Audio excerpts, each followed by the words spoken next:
All right. Good morning, sir. I have John Hewitt. I'm Toriano Sanzone. How's your day so far, sir? Amazing. Thanks for having me on. Oh, thank you so much. It is a pleasure. I just want to jump right into it. So I remember Jackson Hewitt as a child. I'm dating myself because I asked some people don't remember Montgomery Wards, and it's funny because like, what's Montgomery Wards? Can you just tell us about before we jump into talking about dogs? Can you just tell us about your amazing, who you are, where you're from, and how you just come, you know? Sure, you are showing your age. Most people today, most Americans don't even remember Montgomery Ward. But yes, Jackson Hewitt was in Montgomery Ward starting in 1988. But I'll give you my 55-year career, long before you were thought of. I started at University of Buffalo, working part-time for H&R Block. Okay. Loved it. I loved it, and blessed to found out what I wanted to do very young in life. And 12 years later, was running 250 H&R Block locations, having a great time. And my dad had he had a public company. He was the CFO, and he bought one of the first Apples by mail in the 70s.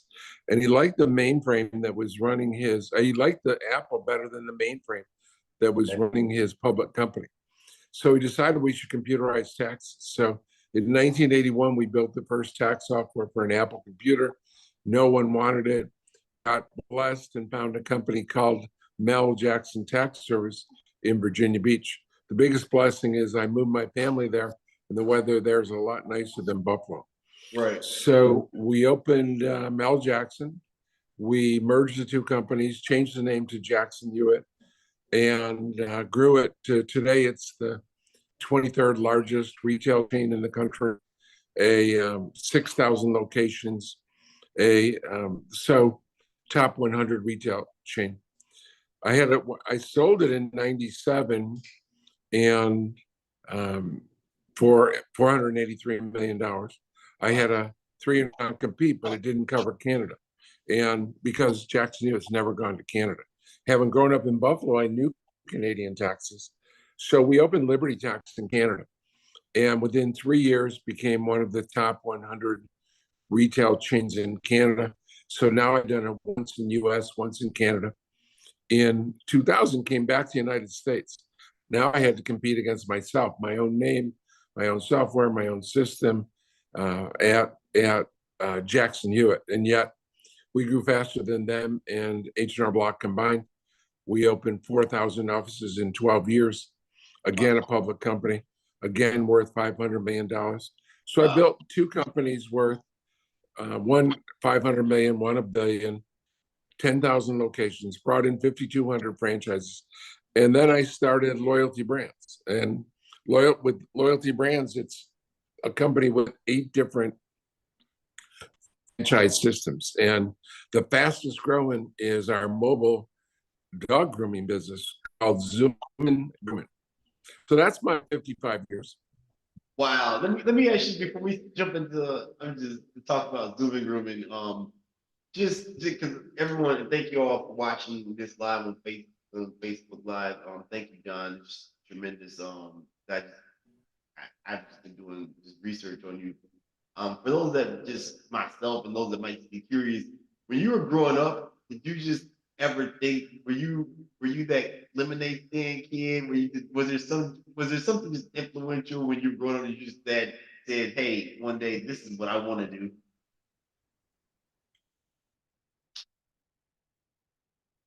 Always been very, very self-confident. And some people think of it as cocky, but like I tell my oldest son, you're as cocky as I am, but I'm proven. But I started my entrepreneurial career with a major loss when I was 4 years old. I lived up in the Buffalo, or actually Rochester, New York area. And when I was 4, and I received a snow sled for Christmas. And before the first Christmas morning was over, I went next door and sold it for 10 cents to the next door neighbor. Now, the good news is back then, sleds were only $4, but My first transaction as an entrepreneur was not a high quality transaction. So you knew early on you could feel you had an entrepreneurial spirit. I always did things outside the norm and made money as long as I can remember. And I always thought I always knew I was going to get rich. Grew up poor, and I was so self-confident. I knew I was going to get rich. The mistake I made is I thought, well, I'll just get rich and become a millionaire and just go relax. But I learned along the way that the treasure at the end of the rainbow, when you get that millions of dollars in check, that's just anticlimactic. The journey is the joy. Life's short. You have to enjoy the journey. I love that. I love that. So let me ask you this. And I'm gonna transition this into Zoomin Groomin. So you're in the 80s during the mall period. Malls, there's no Amazon, and I remember North Riverside Mall and in Illinois, my grandmother religiously were there. I remember H&R Block. I remember, I'm sorry, I remember Jackson Hewitt and Montgomery Wars. I remember H&R Block was at Sears. And that's that transition before technology is just beginning, filing taxes electronically and all this other. So you've seen that, you've seen like the mall, mall, Amazon, technology, electronic taxes, COVID. You still, how have you navigated all this and you're still here? You just now that's what's gonna bring me into talking about what you're doing now. Like, how have you been managed? Because there's been many moguls that have not been able to, huge mega companies that have just fallen to the wayside and not been able to make it. How have you survived all this stuff? Yeah, let me give you a couple other data points that you haven't thought about. Back when I was 4 years old, I saw in Rochester, New York, I saw that they didn't even, not only didn't they not have malls, they didn't have shopping centers. They didn't have shopping centers, so outdoor shopping centers. So they built when I was 1953 or 54, they built the first shopping center in Rochester, New York, about a mile from my house. And then when I started at Block in '69, not only did they not have computers, they didn't even have calculators. You had to use an answer machine. You had to pull the hand over an answer machine. Wow. So the technology transition and the society and the business world has changed so dramatically in my lifetime. That was 70 years ago. And it's just dramatic change. And I think I've always been a visionary, and I think part of it may be due to the fact that when I was 8 years old, I learned how to play chess. And when you play chess, you always have to think ahead, right? Whoever can think the most moves ahead is the likely winner. And I love chess because you have to make a mistake to lose. There's no luck in chess. In everything else I play, whether it's cards or a sport, there's luck involved, but there's zero luck in chess. But my visionary thinking may be due to the fact that at a very young age, I became a chess expert. Wow. That is the best. I love it. You have to make a mistake to lose. There is no luck. So it's just pure calculation. I gotta ask, not sorry, but I gotta ask you another personal question. So was your mom and dad who would you say was your biggest influence in growing up? Like, to get this mentality, or how much of this just pure, no, this is just God given. Yeah, absolutely. One of my favorite employees, their father died prematurely, and I asked them, "What do you wish? Do you have any regrets?" And they said, "Yeah, I wish I would have told him how I felt." And so that was 50 years ago. And let me see, not 50 years ago. That was about 1989. So about 35 years ago. And so I immediately wrote a letter to each of my parents saying, I know you're proud of me, because Jackson Hewitt's a a $500 million company with, thousands of locations. And I know you're very proud of me, but I owe my success to you. And they each they each influenced me in different ways, right? And so there were a couple things in similar, but I wrote them each a letter. And I was fortunate enough that they lived so long that I got to write a second letter 25 years later to them. And I wrote them each a letter just to let them know, I have integrity. And you taught me that with my dad. I said, you need to say you're going to do.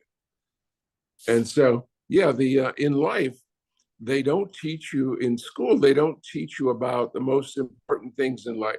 They don't teach you about God. They don't teach you about having a significant other, spouse. They don't teach you how to raise children, and they don't teach you how to get wealthy or how to use your money. And so the only lessons you have are your parents and the school of hard knocks. So I learned most of my lessons from the school of hard knocks by making so many mistakes. But when all of my values, my principles came from God and my parents. Wow. I love that. I love that. Um, can so you did all these different things, tax world. How did you even in your mind say, hey, I want to get involved in this dog? Because I was in the music industry for 20 plus years. And then in 2000, no one believed that this thing called the iPod and digital download would change our industry. And then one day we were all turning it, and then I said, hey, I'm going to create dog. I had no idea how massive this dog industry. I saw it go from 10 billion. Now they're saying it's close to $130 billion industry. It just grows so just aggressively. Can you tell us, one, how did you decide to get involved with this industry, and then tell us about Zoomin Groomin? Sure.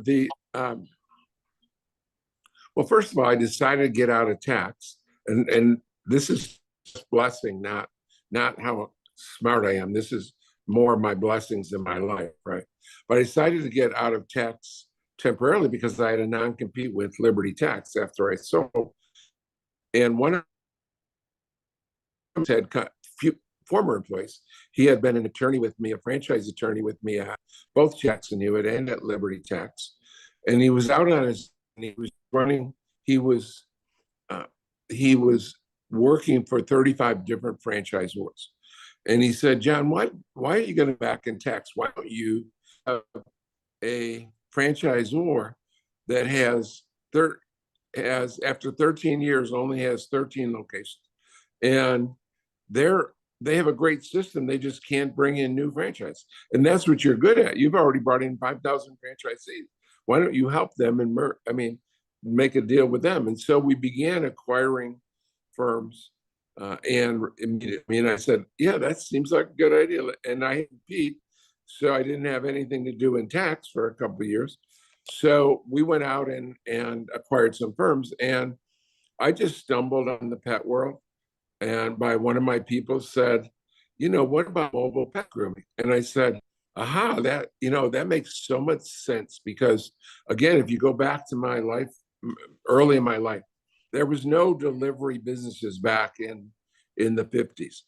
Federal Express didn't even exist, right? So, and there was no such thing as pizza delivery, or there was no Amazon. There was no delivery business. And yet, over the last 50 years, virtually every industry now has delivery, whether it's dog food. Amazon does everything, virtually everything, right? And you have Chewy with dog food. Every pizza, you can't exist in the pizza world without delivery service. And then you have Uber Eats and all those delivery food services. And I don't go to the grocery store. I order everything from Amazon. So it's a perfect time for mobile. And by the way, people love their pets. And that was actually accentuated during COVID. COVID propelled 10% more Americans to get dogs. And so the industry is expanding. People love their pets more than today. If you do a survey of parents that have children and pets, more than half of the parents say they like the pet better than the children. Wow. So, and they spend so much money on their pets and taking care of their pets. And where else in the world are you going to get unconditional love besides your pet, right? Your dog. So, yeah, I just stumbled into it and arrived at a great place. And it's the industry is growing. Not only is everything pet is growing rapidly, and grooming is switching from storefronts to mobile, and we're doing other things, pets too. We're looking at dog walking and pet sitting and training and insurance and everything pet. It's just a Wow. great. I love the pet industry. John, I mean, you being an expert, you saw what you've done with your other franchises. Now, obviously, no one can deny that you came into this market 3 years ago, and you went from one grooming mobile to 100. So obviously, there's no one out there that's going to contest your resume. Period. Now they can't even contest your resume. As you said earlier, you told your son, "I'm not cocky. I prove it." You prove it. You're backing it up, right? So where do you see where do you see pet grooming number one going this time? 4 years from now, and then where do you see the pet industry going? Because it's 130 billion right now. So how do you, based upon your past experience, where do you see Zoomin Grooming going, and then where do you see the pet industry as a whole? And most experts, that economic expert, are predicting it's going to double over the next 7 years. The pet industry, everything pet. And what, as far as our company, we have 100. We just have our 100th franchisee and our 100th van, and we will double that every 6 months for a while. Wow. And we will have, just as I built 4,000 locations at Liberty in 12 years, in another 5 years, we'll have about 3,000 vans around the country. We'll be a household name. Wow. Wow. Amazing. Thank And we just got 100 this month. So, but in 5 years, we'll have 3,000. Wow. Wow. That just gave me shivers. Wow. That's so, and because as you said, people, and I know this too, just in dog training during COVID, everyone went out and got a dog. Dog sales went up 300%. There's so many puppies, and people went and got these small little dogs like the Yorkie Poos and Labradoodles and things that must be groomed. They get mad and create medical problems. So that's definitely coming up. So thank you all for watching. There's a lot of amazing people that are watching us live right now on Facebook. Thank you so much. I'm interviewing John Hewitt, the founder, Jackson Hewitt, founder of Liberty Taxes and Loyalty Brand, and just, I mean, this is a treat. Thank you. It's your entrepreneur spirit is inspirational. So let me ask you this. So what is it that a person would need to do? Like, because everyone's out there right now, I want to start a new business. I want to get involved. There's a lot of people that are buying franchise. They're going into the food business. They're going into different. They have retirement. They might not necessarily want to own be there in the office every day, but they want to own it and hire someone. What's something that for our viewers that might be interested, what would they expect? How could they get involved? In franchising in general? No, not franchising, but specifically Zoomin Groomin. Yeah, we're real easy to find. We're on, just go on the web and look up either Loyalty Brands or Zoomin Groomin. It's easy to, I mean, with this beauty of Google, you can find us in 2 seconds, right? So yeah, that's easy to contact, and we walk you through the process. Now I've brought in over 5,200 franchisees. So I don't know any other human being that's done that. There probably are some, but I never met anyone else that's brought in 5,200 franchisees who had hundreds of thousands of employees, changed thousands of people's lives, and created 1,000 millionaires. Wow. And the journey that is free to your listeners if they want one. They can just send me an email at john@loyaltybrands.com, and I'll send them a free book, bestseller on Amazon. You can pay for it, but I'll send it to you for free. And if you like, ask for a signed copy. I'll even send you a signed copy. Wow, what a treat. You hear that from john@loyaltybrands.com and reach out. What a phenomenal. I'm definitely gonna do that. But let me ask you this. What are some, because you've been building franchisees, you've been basically building entrepreneurs. It's not just you're building a franchisee, you're building an entrepreneur. What are some things that you just know right away? Like, yeah, because this person's an actual entrepreneur, or this person's just kind of like, you probably are a W2. You're like, you can get there one day, but these are steps. What are some things when you just see someone who's like, or that this is entrepreneur like prerequisites? These are things that you really want to do this for yourself. These are some things that you need to have in. That's an important question because 2/3 of Americans want to be self-employed, but half of them aren't good at it. They either don't have the risk tolerance, or they're not self-started, or even though they own a business, they don't act like an owner, they act like an employee. When you have a business, there's no one there looking over your shoulder saying, you got to be at work at this time, you have to do this quality. And so that's a big thing that we look for. And in my career, out of the 5,200 that I brought in, probably 10% of them never should have tried. Because they just do not, they're missing something. They're missing self-starting. They don't understand this simple, they do not understand the 10 most important 2-letter words. The 10 most important 2-letter words. If it is to be, it is up to me. And as an employee, you can get by with screwing up.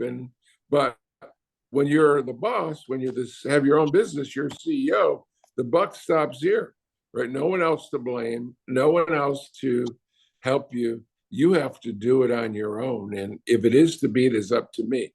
So that's everyone that wants to be an entrepreneur needs to think about that, whether they can, and if I were most people, I would put my toe in. There's some business that we have, like Zoomin, that you can keep your day job, and it's only kind of a part-time job, right? Because most of our franchisees, out of our 100 franchisees, only 4 or 5 are groomers. 95 don't know how to groom. And so they hire groomers. So it's all about hiring and taking phone calls. You can start Zoomin Groomin and keep your day job. So I would advise many people. So when I advise my franchise development team, the first thing you have to look for when someone inquires is, are they meant to be self-employed? There are several key yeses, right? Number one, yes, is they've already been self-employed before. Okay, so yes, they can do it. They've already been self-employed before. Secondly, it runs in the family. Their parents were self-employed, and even better, they worked in their parents' business.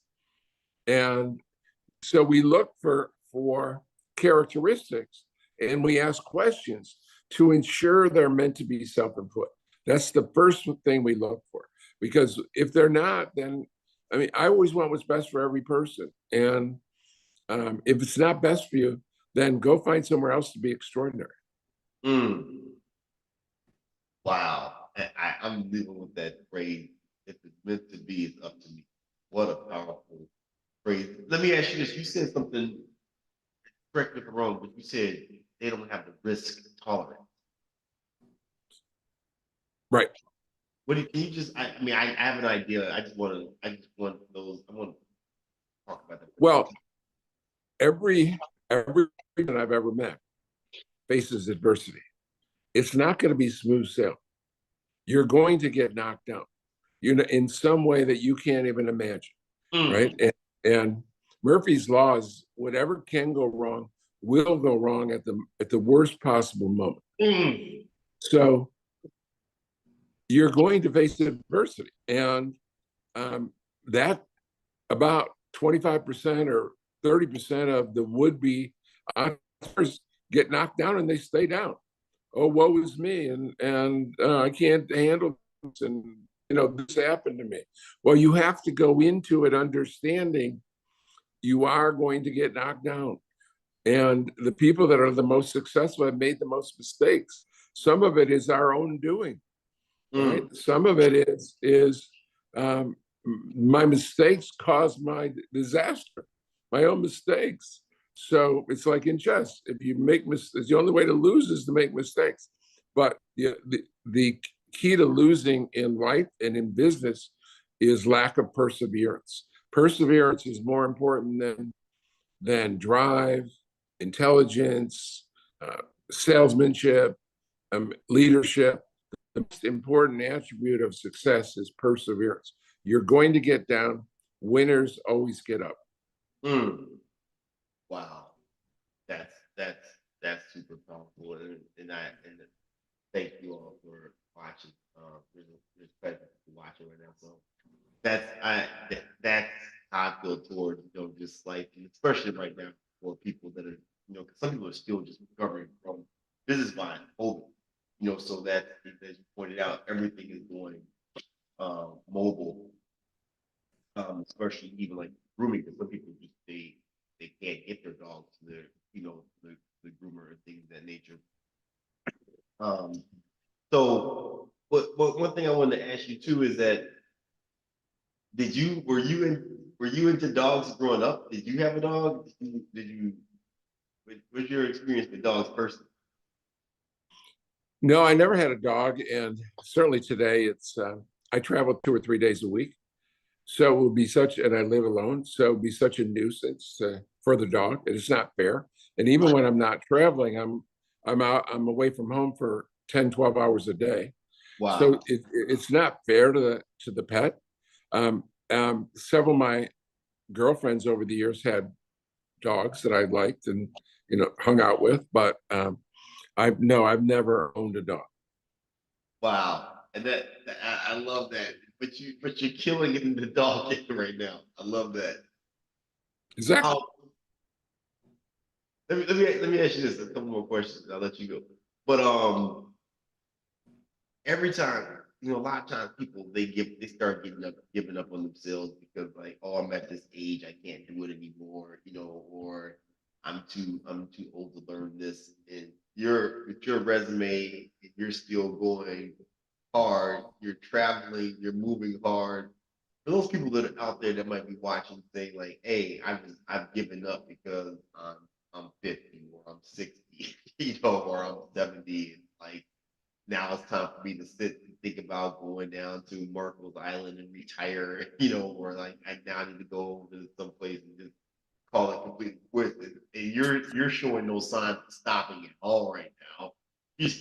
You're you're jumping into this industry, as you just pointed out, and it's doubling. I'm in it myself, and it's doubling. What's your motivation, and what do you say to people that are younger you in your age too, that are just like slow down or quit? Yeah, I think 90% plus of people want to retire and relax. And but again, when I talked about this a few minutes ago, that when I was young, I knew I was going to get rich, and I thought I would just retire. And then I realized, what would I do? That I'm a life master chess player, bridge player. I have hobbies, but there's nothing more fun or rewarding than improving lives. Our mission statement is having fun, improving lives. And each and every day, I'm improving lives. I had dinner last night with 3 couples, and they're interested. One of them's interested in our tax franchise. 2 of them are interested in our Zoomin Groomin franchise. And some or all of them are going to become franchisees, and I'm going to change their life. And also, I'm at the peak of my wisdom and peak of my knowledge. And to go sit on a beach somewhere or on a golf course and just fool around, I'm just so wasting God gave me huge blessings. Huge. I didn't do this because I'm all that. I'm John Hewitt. I'm all that. I did that because of the blessings that I received that were massive. And to whom much is given, much is expected. And so I have to give back. And the funny thing is, it's wonderful.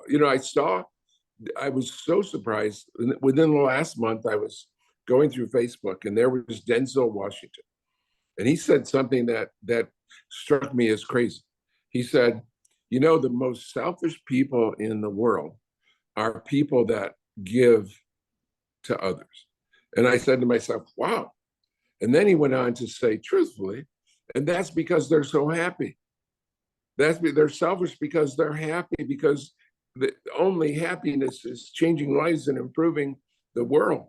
When you just taking to me is not happiness. That's gluttony. That's crazy. Giving is the most rewarding thing on the planet. Wow. That's so phenomenal. I think that's super motivational for anyone that's watching. And your team, it's not just you two. Your team has been so amazing. I Gary's super cool, motivational, and Mary J. We just talking to her. I had her compliment, like, you are just the most motivational person I've met. So it's not even just you. You've surrounded yourself around people that also have that same vibe. Like I just on a basic conversation, I got off the phone with her, just like, I feel so much better. It's just that energy and as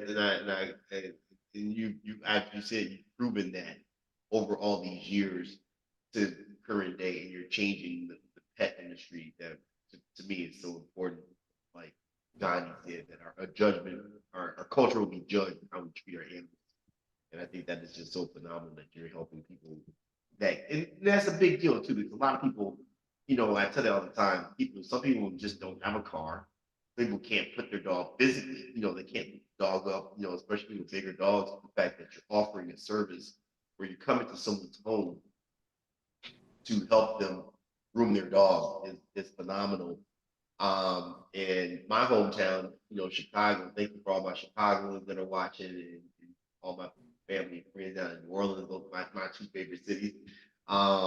Reach out to Zoomin Groomin. Let's get some of these mobile vans in these key areas out there, because it's needed. And I tell people all the time, like with dog grooming, that those are the ultimate dog trainers, because they have an animal on a table with their head inside of a noose, with scissors, with clippers. It takes a lot of patience, it takes a lot of love, care. Clients now are very picky, about how they want their little puppy cut shape. So that's a phenomenal business to get involved in, because it's not going anywhere. It's the beginning of dog training, especially for these small little dogs that must be groomed. John, thank you so much for this phenomenal interview. Thank you, Facebook. We'll be sharing this on our YouTube channel along with two. It's on our Facebook, and I'll send you, if you want to copy this. I'll send you the link. John, one more time, what website should they go to find out more about your franchising opportunities? LoyaltyBrands.com. We stole it, and you talked about the reason it's loyalty is I've dozens of people that have been with me over 20 years. And I can tell you, I hope to be in business as long as you, but in my period of time of doing business, I've not met anyone like you or your team. It's not even you, it's you and your team. Just loyalty is a great way to say it in a nutshell. LoyaltyBrands.com.